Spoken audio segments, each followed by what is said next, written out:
Le président Donald Trump détient, via 2 sociétés affiliées, 800 millions de 1 milliard de jetons Trump. Les 200 millions restants, écoulés lors de l'ICO, ont généré plus de 350 millions de dollars. En moins de 24 heures, la capitalisation dépasse 27 milliards de dollars, avec une valorisation théorique de sa part estimée entre 20 et 56 milliards de dollars. Le problème qui se pose, c'est que Donald Trump continue de promouvoir activement le jeton tout en occupant la présidence, soulevant un conflit d'intérêts majeur. Une enquête du Financial Times évoque des risques sérieux pour l'intégrité du marché, a fortiori avec le lancement du Melania par son épouse, quelques jours plus tard. Ça renforce les soupçons d'une stratégie familiale de captation de valeur dans un vide réglementaire. La SEC a conclu un accord avec Ripple Lab, la société émettrice du token XRP, mettant fin à une longue procédure judiciaire. Ripple versera 50 millions de dollars à la SEC. Les 75 millions restants d'une amende initiale de 125 millions seront restitués. En échange, l'injonction interdisant de futures violations sera levée, sous réserve d'approbation judiciaire. La commissaire Caroline Crenshaw dénonce un « énorme préjudice » pour le public, estimant que cela affaiblit l'application des lois crypto. Ripple est par ailleurs lié à l'administration Trump. 5 millions de dollars ont été versés à son comité inaugural, et son PDG Brad Garlinghouse a participé à un sommet crypto organisé à la Maison-Blanche début 2025. On a appris récemment que BlackRock a rencontré la Task Force Crypto de la SEC, désormais dirigée par Esther Perse, pour discuter de 5 points clés: les ETF Bitcoin et Ethereum, l'intégration du stacking, la tokenisation des titres financiers, les options sur ETF et les conditions d'approbation. Cette réunion intervient dans un contexte de changement à la SEC, après la démission de Gary Gensler, et marque un effort de coordination entre régulateurs et géants de la finance sur l'encadrement des actifs numériques. Le gouvernement du Salvador a acquis cette bitcoin supplémentaire au cours de la dernière semaine, portant ses réserves à un total de 6173 BTC, d'une valeur de plus de 637 millions de dollars. Malgré un accord avec le Fonds monétaire international, FMI, qui stipule que le pays doit cesser d'utiliser des fonds publics pour acheter du bitcoin, le président Nayib Bukele a réaffirmé son engagement envers cette stratégie d'accumulation.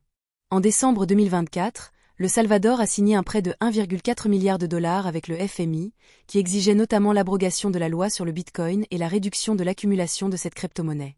Cependant, Bukele a rejeté ces demandes et a maintenu le cap sur les acquisitions de BTC, affirmant que le pays ne cédera pas à la pression extérieure.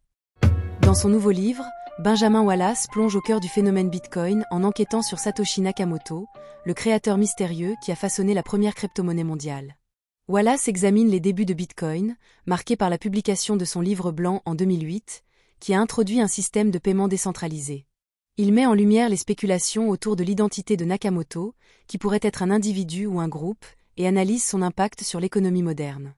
À travers des interviews et des recherches approfondies, l'auteur explore comment le mystère de Nakamoto continue d'alimenter la fascination pour la blockchain et les crypto-monnaies, tout en soulevant des questions sur la régulation et l'avenir de la finance numérique.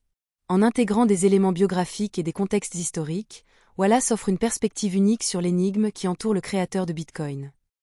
Conor McGregor, ancien champion de l'UFC, a exprimé son soutien à la création d'un fonds stratégique Bitcoin en Irlande lors de sa candidature à la présidence, prévue pour le 11 novembre 2025.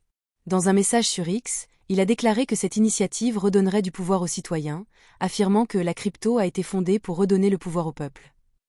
McGregor a sollicité des experts pour discuter de son projet, attirant l'attention de personnalités du secteur, dont David Bellet, un conseiller crypto de l'ancien président américain Donald Trump.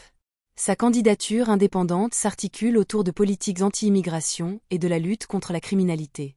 Toutefois, il fait face à des controverses en raison de condamnations récentes et de son implication dans des affaires judiciaires. McGregor a également connu des revers avec son projet crypto précédent, qui a échoué à obtenir un financement suffisant. Nintendo a officiellement démenti l'utilisation d'images générées par intelligence artificielle dans le développement de Mario Kart World, prévu pour accompagner la sortie de la console Switch 2 le 5 juin. Cette déclaration fait suite à des spéculations en ligne, où certains joueurs ont remarqué des éléments visuels inhabituels dans les circuits du jeu, rappelant des artefacts typiques de l'IA générative. Un porte-parole de Nintendo a affirmé que aucune image générée par IA n'a été utilisée dans le développement du jeu, réaffirmant ainsi la position de l'entreprise sur le sujet.